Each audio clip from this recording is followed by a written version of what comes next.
and welcome back to another video. And in this video, we are going to tell you about renting a car in India as an NRI, what actually works in 2026. Now, imagine you are an NRI coming back to India and planning to rent a car.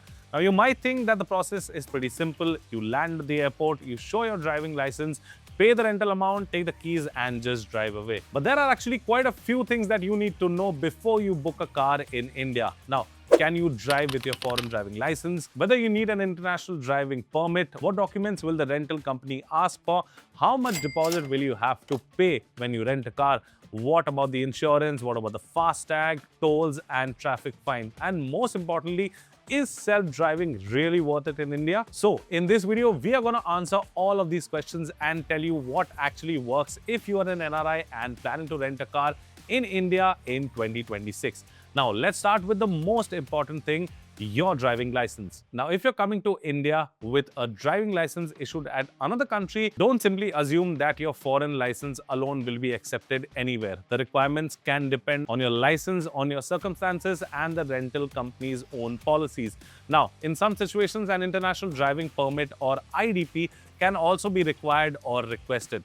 So the safest approach is to carry all your original documents, your driving license, your passport, and where applicable, your IDV, and also your Indian visa or OCI documents. And before you travel, contact the rental company and ask them exactly which documents will they be accepting, because the document varies from company to company depending on what person is taking what. Now, this is important because the documents required by a rental company and the documents required by the Indian law are necessarily the same thing. They can be different. Now, once your documentation is sorted, the next question is, should you actually rent a self-driving car? Now, if you're comfortable driving in India, self-driving gives you a lot of freedom. You can make your own schedules. You can stop wherever you want. If you're planning a road trip, you don't have to depend on a driver. But if you are living abroad for several years and you haven't driven in India recently, well, you should be prepared for a very, very different kind of environment, because over here, anything can happen on the road.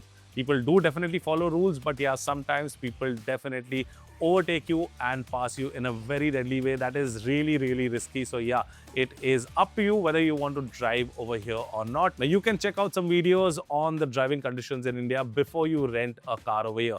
Now, traffic in Indian cities can be extremely busy. Two-wheelers can appear from anywhere. I mean, lane discipline can be very, very challenging over here. The road conditions can change very quickly because of the climate. And so if you're traveling with your family and mainly want convenience, a chauffeur-driven car can sometimes be much better option than a self-driving car.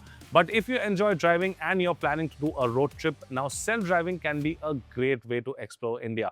Now, let's talk about the rental prices, because this is where many people make a mistake. Don't just look at the advertised per day price before you book. Ask your rental company a few questions about the security deposit, about the insurance or damage protection, the kilometer limited, extra kilometers that can be charged, additional driver charges, airport fees, fuel policies, tolls, parking, and the list kind of goes on. So you have to make sure that you ask your rental company all of this before you rent a car over here. A car that looks cheap on the website may not actually be cheap once all of these charges have been added. Well, obviously these are add-ons, and for example, if a rental car is for maybe 4,000 to 5,000 rupees a day, adding all of this can lead it up to like 2,000 to 3,000 rupees more. So you're looking at somewhere between 7,000 to 8,000 rupees per day for a rental car, and that is slightly on the expensive side. So ask for the final estimate cost before you rent a car over here in India. And one more thing, before you take the vehicle, before he hands the vehicle to you, take a walk around video of the entire car, record the front, both sides, wheel, mirrors, everything, and show it to them before you leave the vicinity. Because once you obviously leave it and you come back with the slightest amount of scratch, obviously they will take it from the deposit and you will have to pay it out of your pocket. Now, take close-up photos of everything, of the scratches and the dents and the damages that the car already has, so that they cannot question you by saying that you have caused damage to the vehicle. Also, record the fuel levels and the odometer levels. Everything is very important. It just takes a few minutes, but it gives you a record of all the condition in which you have received the car. Now, the next thing you need to understand is the insurance. Now, don't just ask rental companies whether insurance is included. Ask them exactly what you're covered for. And there are two more things you need to check if you're doing a road trip: is the Fastag and is the interstate travel. Now, obviously, these are two things that are really required because most major highways use Fastags or electronic toll collection. So ask for the rental company how tolls are handled. Now, some companies may charge you separately, while others may recover the amount after the trip. So if you're planning to rent a car and if you come from somewhere abroad, then yes, you need to check out all of this that I have spoken in the video. Well, it will be really helpful for you if you do that, because if you don't do it, then later on you might get into a problem if a cop catches you or if you're crossing an interstate border and if your documentation is not complete. Well, if you have any questions regarding this, you can let us know in the comment section and we will get back to you on that.